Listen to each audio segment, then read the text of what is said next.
ನಮಸ್ಕಾರ. ಈ ದೇವ್ರ ಫೋಟೋ ನಿಮ್ಮ ಮನೆಯಲ್ಲಿ ಇದ್ದರೆ ಖಂಡಿತವಾಗ್ಲೂ ನಿಮ್ಮ ಮಕ್ಕಳು ವಿದ್ಯಾಭ್ಯಾಸದಲ್ಲಿ ಚೆನ್ನಾಗಿ ಓದ್ತಾರೆ. ವಿದ್ಯಾಭ್ಯಾಸದಲ್ಲಿ ನಂಬರ್ ಒನ್ ಆಗುತ್ತಾರೆ. ಖಂಡಿತವಾಗ್ಲೂ. ಯಾವ ದೇವ್ರ ಫೋಟೋ? ಮಕ್ಕಳು ರೂಮ್ನಲ್ಲಿ ಈ ಫೋಟೋ ಇರಲೇಬೇಕು. ಮಕ್ಕಳು ಹಾಲಲ್ಲಿ ಓದ್ತಾ ಇದ್ದರೆ ಈ ಫೋಟೋ ಇರಲೇಬೇಕು. ಅಥವಾ ಮಕ್ಕಳು ರೂಮ್ನಲ್ಲಿ ಓದ್ತಾ ಇದ್ದರೆ ಇವೆರಡು ದೇವರ ಫೋಟೋ ಮನೆಯಲ್ಲಿ ಹಾಕಿ ನೋಡಿ. ವಿದ್ಯಾಭ್ಯಾಸ ಎಕ್ಸಲೆಂಟಾಗಿ ಓದ್ತಾರೆ. ಮಕ್ಕಳು ವಿದ್ಯಾಭ್ಯಾಸದಲ್ಲಿ ನಂಬರ್ ಒನ್ ಆಗೇ ಆಗ್ತಾರೆ.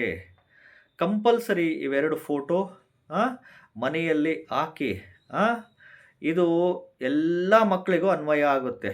ಫಸ್ಟ್ ಸ್ಟ್ಯಾಂಡರ್ಡಿಂದ 10th ಸ್ಟ್ಯಾಂಡರ್ಡ್, ಸೆಕೆಂಡ್ PUC, ಯಾವುದೇ ಸ್ನಾತಕೋತ್ತರ ಪದವಿಗಳಾಗಿರ್ಬೋದು, any degree, any UG PG, ಒಟ್ಟು ಎಜುಕೇಷನ್ಸ್ಗೆ ವಿದ್ಯಾಭ್ಯಾಸದಲ್ಲಿ ನಿಮ್ಮ ಮಕ್ಕಳು 10th ಓದ್ತಿರಲಿ, SSLCಯನ್ನು ಓದ್ತಿರಲಿ, PUC ಓದ್ತಿರಲಿ, ಯಾವುದೇ ಡಿಗ್ರಿಗಳು ಓದ್ತಿರಲಿ, ಯಾವುದೇ ಇಂಜಿನಿಯರಿಂಗ್ ಕೋರ್ಸ್, ಯಾವುದೇ ಮೆಡಿಕಲ್ ಕೋರ್ಸ್, ಯಾವುದೇ ಡಿಗ್ರಿ ಓದಲಿ. ಎಸ್ಪೆಷಲಿ ಮಕ್ಕಳ ವಿದ್ಯಾಭ್ಯಾಸದಲ್ಲಿ ನಂಬರ್ ಒನ್ ಆಗಬೇಕಂದ್ರೆ ಇವರು PGಯಲ್ಲಿದ್ದರೆ ಒಂದು ಚಿಕ್ಕದೊಂದು ಫೋಟೋ ಇಟ್ಕೊಳ್ಳಿ. ಹಾಸ್ಟ್ಲಲ್ಲಿ ಏನಾದರೂ ಇದ್ದರೆ ಒಂದು ಚಿಕ್ಕದೊಂದು ಫೋಟೋ ಇಟ್ಕೊಳ್ಳಿ. ರೂಮ್ ಮಾಡಿಕೊಂಡು ಹೈಯರ್ ಎಜುಕೇಷನ್ಸ್ ಮಾಡ್ತಿರ್ತಾರೆ, ಅಲ್ಲಿ ಫೋಟೋ ಹಾಕ್ಕೊಳ್ಳಿ. ಮನೆಯಲ್ಲಿ ಓದ್ತಾ ಇದ್ದರೆ ಮನೆ ಹಾಲಲ್ಲಿ ಈ ಫೋಟೋ ಕಂಪಲ್ಸರಿ ಇರಬೇಕು. ಅವ್ರದ್ದು ಓದೋ ರೂಮಲ್ಲಿ ಇವೆರಡು ಫೋಟೋ ಹಾಕಿ ನೋಡಿ. ಓದ್ದಲೇ ಇರೋ ಮಕ್ಕಳೆಲ್ಲ ಓದ್ತಾರೆ ಖಂಡಿತವಾಗ್ಲೂ. ಯಾವ ಫೋಟೋ ಅಂತ ಹೇಳ್ತೀನಿ, ವಿಡಿಯೋನ ಪೂರ್ತಿ ನೋಡಬೇಕು. ಮೊದಲು ಹೊಸದಾಗಿ ವಿಡಿಯೋ ನೋಡ್ತಾ ಇದ್ದವರು, ಮೊದಲನೇ ಬಾರಿ ವಿಡಿಯೋ ನೋಡ್ತಾ ಇದ್ದವರು ಚಾನಲ್ ಸಬ್ಸ್ಕ್ರೈಬ್ ಮಾಡ್ಕೊಳ್ಳಿ. ವಿಡಿಯೋ ಇಷ್ಟ ಆದರೆ ಲೈಕ್ ಮಾಡಿ, ಶೇರ್ ಮಾಡಿ. ಯಾವುದಪ್ಪ ಫೋಟೋ ಅಂದರೆ, ಮೊದಲೇದು ಹಯಗ್ರೀವ ಫೋಟೋ, ಎರಡನೇದು ದಕ್ಷಿಣಾಮೂರ್ತಿ ಫೋಟೋ. ಈ ಫೋಟೋ ಕಂಪಲ್ಸರಿ ಇರಬೇಕು. ಹಯಗ್ರೀವ ಫೋಟೋ ಮುಂದೆ ಜ್ಞಾನಾನಂದಮಯಂ ದೇವಂ ನಿರ್ಮಲಾ ಸ್ಫಟಿಕೃತಿಂ ಆಧಾರಂ ಸರ್ವವಿದ್ಯಾನಾಂ ಹಯಗ್ರೀವಮುಪಾಸ್ಮಹೇ. ಈ ಮಂತ್ರ ಪಠಿಸ ಕೇಳಿ. ದಕ್ಷಿಣಾಮೂರ್ತಿ ಫೋಟೋ, ಓಂ ದಕ್ಷಿಣಮೂರ್ತಿ ಏಚ ವಿದ್ಮಯೇ ಧ್ಯಾನಸ್ಥಾಯ ಧೀಮಯಿ ತನ್ನೋ ದಿಶ ಪ್ರಚೋದಯಾತ್. ಮಕ್ಕಳಲ್ಲಿ ಓದೋದಕ್ಕಿಂತ ಮುಂಚೆ ಈ ಮಂತ್ರ ಯೂಟ್ಯೂಬಲ್ಲಿ ಹೊಡೆದು ನೋಡ್ರಿ. ಹಯಗ್ರೀವ ಮಂತ್ರ, ದಕ್ಷಿಣ ಮೂರ್ತಿ ಮಂತ್ರ ಅಂತ ಹೊಡೆದು ನೋಡ್ರಿ. ಮೂಲ ಮಂತ್ರಗಳು ಸಿಗುತ್ತೆ. ಗೂಗ್ಲಲ್ಲಿ ಹೊಡೆದು ನೋಡ್ರಿ, ಬರುತ್ತೆ. ಅರ್ಥ ಆಯ್ತಾ? ಈ ಮಂತ್ರನ ಫೋಟೋ ಮುಂದೆ ಮಕ್ಕಳಿಗೆ ಅಟ್ಲೀಸ್ಟ್ ಒಂದು 3 ಸರಿನೋ 11 ಬಾರಿನೋ 21 ಬಾರಿನೋ ಹೇಳ್ಸಿ ಓದೋದಕ್ಕೆ ಸ್ಟಾರ್ಟ್ ಮಾಡಿಸಿ. ಈ ಮಂತ್ರ ಹೇಳ್ತಾ ಹೇಳ್ತಾ ಬಾಯ್ನಲ್ಲಿ ಬರುತ್ತೆ. ಓದೋದಕ್ಕಿಂತ ಮುಂಚೆ ಇದನ್ನು ಹೇಳಿಬಿಟ್ರೆ ಖಂಡಿತವಾಗ್ಲೂ ಎಕ್ಸಾಮ್ಸ್ನಲ್ಲಿ ಫೇಲ್ ಆಗಲ್ಲ.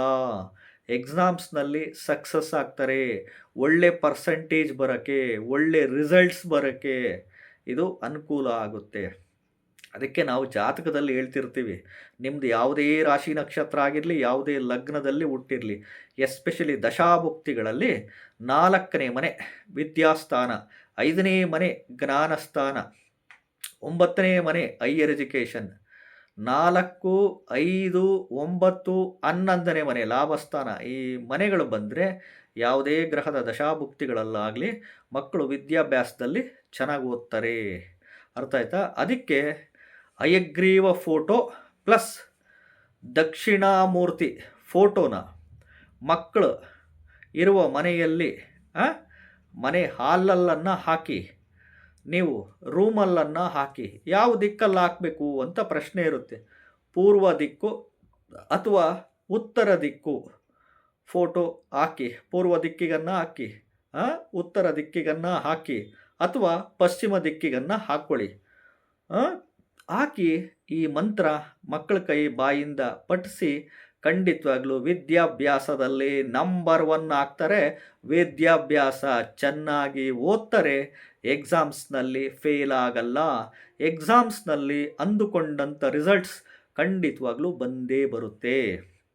ಕಾನ್ಸಂಟ್ರೇಷನ್ ಇಡಬೇಕು. ಸ್ಕೂಲು ಕಾಲೇಜುಗಳಲ್ಲಿ ಟೀಚರ್ಸ್ಗಳು ಲೆಕ್ಚರರ್ಸ್ಗಳು ಏನು ಹೇಳ್ಕೊಟ್ಟಿರ್ತಾರೋ ಬಂದು ಅದನ್ನು ರಿಪೀಟ್ ಮಾಡಬೇಕು, ಪ್ರಾಕ್ಟೀಸ್ ಮಾಡಬೇಕು. ಯಾವ ಚಾಪ್ಟರ್ ಟಫ್ ಇರುತ್ತೋ, ಯಾವ ಸಬ್ಜೆಕ್ಟುಗಳು ಟಫ್ ಇರುತ್ತೋ ಅದನ್ನು ಹಗಲೆಲ್ಲ ಪದೇ ಪದೇ ರೀಕಾಲ್ ಮಾಡೋದ್ರಿಂದ ಸಬ್ಜೆಕ್ಟು ಈಸಿ ಆಗುತ್ತೆ. ಹೊಸದಾಗಿ ವಿಡಿಯೋ ನೋಡ್ತಾ ಇದ್ದವರು, ಮೊದಲನೇ ಬಾರಿ ವಿಡಿಯೋ ನೋಡ್ತಾ ಇದ್ದವರು ಚಾನಲ್ ಸಬ್ಸ್ಕ್ರೈಬ್ ಮಾಡ್ಕೊಳ್ಳಿ. ವಿಡಿಯೋ ಇಷ್ಟ ಆದರೆ ಲೈಕ್ ಮಾಡಿ, ಎಲ್ಲರಿಗೂ ಶೇರ್ ಮಾಡಿ. ಪಾಪ ಎಲ್ಲರ ಮನೆಗೂ ಅನುಕೂಲ ಮಾಡಿಕೊಂಡ್ಲಿ. ಎಲ್ರಿಗೂ ತಂದೆ ತಾಯಿಗೆ ಆಸೆ, ನನ್ನ ಮಗ IPS, ನನ್ನ ಮಗ KAS, ನನ್ನ ಮಗಳು ಡಾಕ್ಟ್ರ್ ಆಗಬೇಕು, ಇಂಜಿನಿಯರ್ ಆಗಬೇಕು, ಸಾಫ್ಟ್ವೇರ್ ಇಂಜಿನಿಯರ್ ಆಗಬೇಕು, DC ಆಗಬೇಕು, ಪೈಲಟ್ ಆಗಬೇಕು. 108 ಆಸೆ ಕನಸಿಟ್ಕೊಂಡಿರ್ತಾರೆ. ಅವ್ರ ಆಸೆಗಳೆಲ್ಲ ಈಡೇರಿಸ್ಕೊಳ್ಳಿ. ನಮಸ್ಕಾರ.